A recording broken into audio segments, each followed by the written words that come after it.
না হওয়া পর্যন্ত এই আন্দোলন চলমান থাকবে।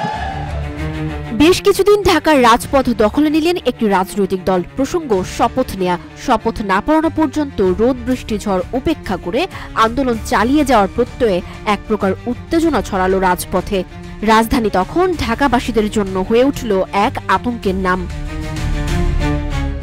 বলছিলাম বিএনপি নেতা ইশরাক হোসেন ও তার সমর্থকদের কথা। ঢাকা দক্ষিণ সিটি কর্পোরেশনের মেয়র হিসেবে শপথ না পড়ানো পর্যন্ত টানা কর্মসূচির অংশ হিসেবে সোমবার সকাল থেকে নগর ভবন প্রাঙ্গণে পুনরায় অবস্থান নেন তারা। অবিলম্বে মেয়র পদে শপথ গ্রহণের ব্যবস্থা না করলে ঢাকার ভোটারদের নিয়ে নিজেই শপথ পড়ে চেয়ারে বসার হুমকি দিয়েছেন বিএনপি নেতা ইশরাক হোসেন। মঙ্গলবার বিকেলে ইশরাককে মেয়রের দায়িত্ব বুঝিয়ে দেওয়ার দাবিতে নগর ভবনে অবস্থান নেয়া বিক্ষোভকারীদের সঙ্গে যোগ দিয়ে একথা বলেন তিনি। RICL TMX, যুগের পর যুগ স্থাপনা থাকে মজবুত।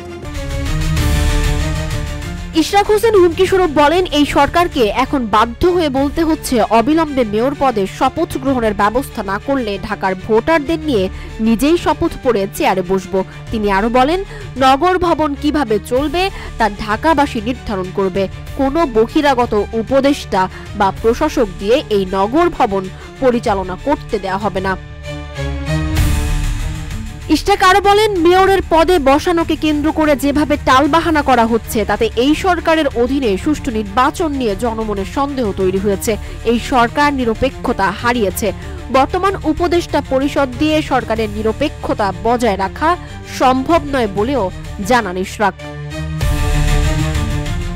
চলমান কর্মসূচির ব্যাপারে ইশরাক বলেন, ঈদ সামনে রেখে জনদুর্ভোগ বিবেচনায় ডিএসসিসির মেয়র হিসেবে শপথ পড়ানোর দাবিতে নগর ভবনের সামনে অবস্থান কর্মসূচি স্থগিত করা হয়েছে। ঈদের পরে দুর্বার আন্দোলনের ঘোষণা দেন ইশরাক হোসেন।